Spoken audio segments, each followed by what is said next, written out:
नमस्कार विद्यार्थियों। आज मानव भूगोल का अगला टॉपिक लेते हैं। मानव भूगोल के तथ्य या मानव भूगोल के तत्व। मानव भूगोल के तत्वों के बारे में 2-3 विद्वानों ने अपना महत्वपूर्ण योगदान दिया है, जिसमें सबसे महत्वपूर्ण योगदान है एल्बर्ट हंटिंगटन का है। उसके बाद विडाल डी ब्लास और जीन ब्रोस। ये 3 भूगोलवेत्ता हैं जिनका सबसे बड़ा योगदान है मानव भूगोल के तथ्यों के निर्धारण में। आज हम मानव भूगोल के तथ्यों के निर्धारण में हम एल्बर्ट हंटिंगटन के अनुसार मानव भूगोल के तथ्यों का वर्णन प्रस्तुत कर रहे हैं। हंटिंगटन ने मानव भूगोल के तथ्यों का वर्णन करने के लिए एक विस्तृत चार्ट प्रस्तुत किया और उस चार्ट के अनुसार उनको समझाने का प्रयास किया, जो बहुत ही आसान है। अगर समझ में आ जाए, याद करने में भी बहुत आसान रहेगा। हंटिंगटन ने मानव भूगोल के जो तथ्य थे उनको 2 बड़े भागों में विभाजित किया। पहला उन्होंने भौतिक दशाएं और दूसरा मानवीय अभिव्यंजना। अभिव्यंजना से मतलब यहाँ है रेस्पॉन्स। मानव का क्या रेस्पॉन्स है, मानव क्या क्रियाकलाप करता है, उनसे संबंधित था। हंटिंगटन के अनुसार जो मानव भूगोल के जो तथ्य है उनमें है, आप देखिए, बहुत सीधा सा सिंपल सा एक चार्ट है। इस चार्ट में 2 तरह से विभाजन कर रखा है। ए भौतिक दशाएं, फिजिकल कंडीशन। मानव जहां पर भी निवास करता है कहीं न कहीं ये 4-5 तथ्य भौतिक दशाएं उपलब्ध है, वहां पर किसी न किसी रूप में वहां पर पाई जाती है। उसके बाद दूसरा, मानव इन भौतिक दशाओं में निवास करता हुआ या जीवन के जो भी विभिन्न रूप है वो इन भौतिक दशाओं में रहते हैं और किस तरह के क्रियाकलाप करते हैं, उनसे संबंधित उन तथ्यों को अलग अलग विभाजन कर रखा है। सबसे पहले हम बात करें कि ग्लोब पर स्थिति।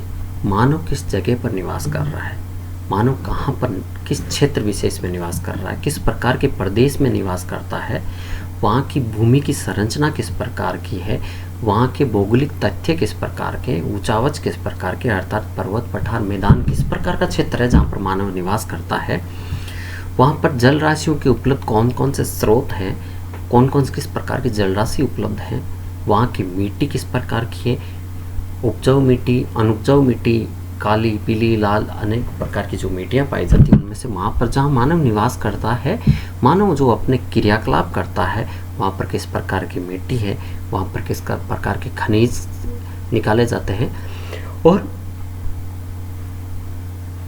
उन क्षेत्र विशेष में जहाँ पर मानव निवास कर रहा है वहाँ किस तरह के क्रियाकलाप करता है और वहाँ पर जलवायु क्या किस प्रकार की पाई जाती है। मानव के जितने भी क्रियाकलाप हैं वो इन 5 तथ्यों से, क्षेत्र विशेष से, वहाँ की भू संरचना से, वहाँ के जल स्रोतों से, वहाँ की मिट्टी, खनिज और जलवायु से मानव के क्रियाकलाप प्रभावित होते हैं। तो इन भौतिक दशाओं का प्रभाव जो आगे मानवीय अभिव्यंजना दे रखी है इन पर प्रभाव पड़ता है। अब इन भौतिक दशाओं में मानव के साथ साथ जीवन के कितने रूप पाए जाते हैं? पेड़ पौधे, पशु और मनुष्य, 3 तरह के जीवन के रूप हैं। और इनमें जो सबसे सक्रिय व्यक्ति है वो मनुष्य है। तो मनुष्य इन भौतिक दशाओं में प्लस पौधे और जंतुओं के बीच निवास करते हुए किस तरह के क्रियाकलाप करता है? मानव जहाँ पर भी निवास करेगा सबसे पहले अपनी आवश्यकताओं की, भौतिक आवश्यकताओं की पूर्ति करने के प्रयास में लगा रहेगा। तो सबसे पहला चीज़ आती है कि भौतिक आवश्यकताएं, मतलब सबसे मिनिमम उसकी आवश्यकता क्या है? उसको रहने के लिए क्या है?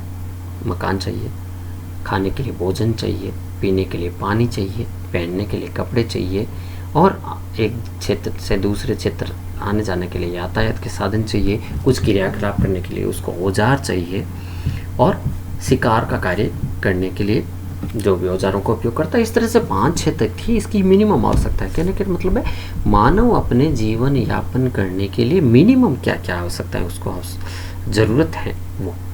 जैसे ही मानव की ये आवश्यकताएं पूरी हो जाती है, मानव क्या इसके अलावा अन्य क्रियाकलाप करना शुरू करता है। वो जैसी भौतिक आवश्यकताएं पूरी होगी, भोजन मिल गया उसको, रहने के लिए जगह मिल गई, कपड़े मिल गए, पानी पी लिया और कुछ औजार उपलब्ध हो गए, तो वो क्या है, अन्य क्रियाकलाप करता है, मूल व्यवसाय करता है, मतलब बेसिक उसके जो व्यवसाय, जैसे हमें सबसे ज़्यादा कह सकते हैं, सीधा सा कह सकते हैं, प्राथमिक क्रियाकलाप करता है।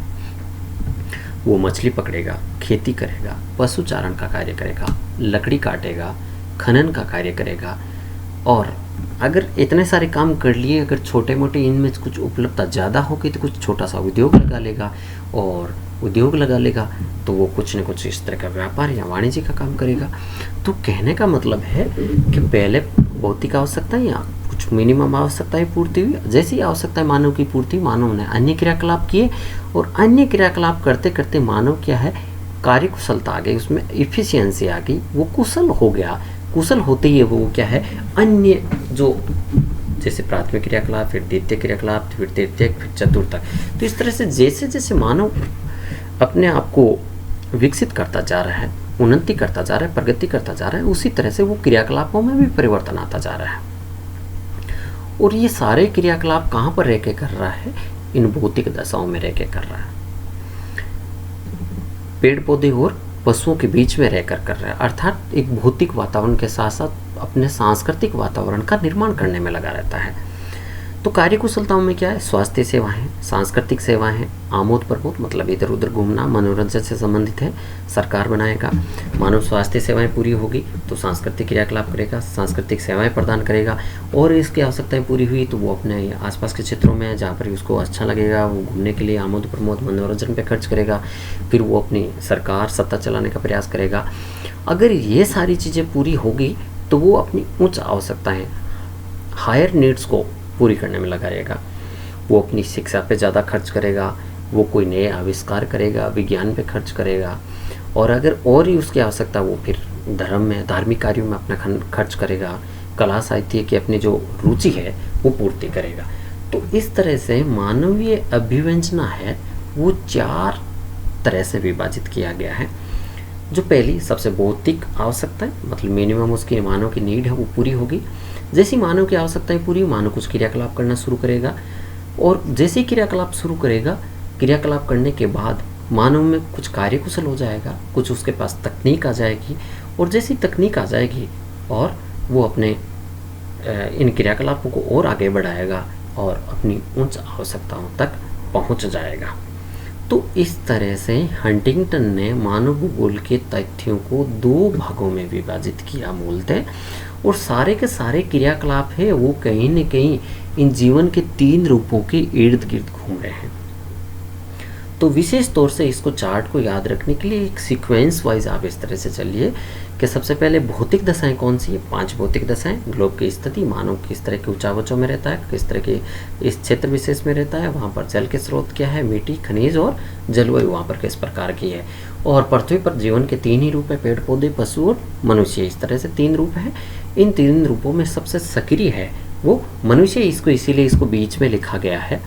और ये मनुष्य किस तरह के क्रियाकलाप संपादित करता है, जिसमें सबसे जो आर्थिक क्रियाकलाप है वो सबसे पहले प्राथमिक क्रियाकलाप करता है, जैसे प्राथमिक पूरे होते हैं फिर द्वितीय क्रियाकलाप करता है, द्वितीय पूरे होने के बाद तृतीय और फिर चतुर्थक तक जाता है। तो इस तरह से मानव भूगोल के जो तथ्य है उनका निर्धारण किया गया है।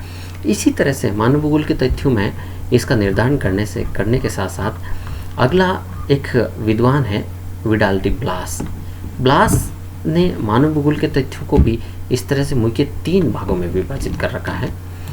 ये मानव भूगोल के 3 तथ्य कौन कौन से हैं, जनसंख्या, सांस्कृतिक तत्व और परिवहन, इन 3 भागों में विभाजित किया। इनका ज़्यादा इम्पोर्टेंट नहीं, ब्रून्स और हंटिंगटन का सबसे ज़्यादा महत्वपूर्ण है।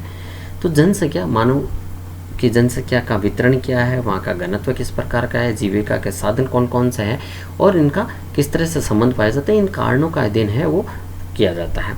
सांस्कृतिक तथ्य, मानव जिस क्षेत्र विशेष में निवास करेगा वहाँ पर मानव पर्यावरण के साथ किस तरह से रह रहा है, पेड़ पौधे जंतुओं के साथ किस तरह से उनका उपयोग कर रहा है, उसकी जीविका के साधन क्या है, और मानवीय बस्तियाँ और सभ्यताओं का विकास है इनमें शामिल किया। और तीसरा इन्होंने कारक लिया परिवहन, मानव परिवहन के कौन कौन से साधनों का उपयोग कर रहा है। तो ब्लास्ट है मानव भूगोल के तथ्यों को तीन भागों में: जनसंख्या, सांस्कृतिक तथ्य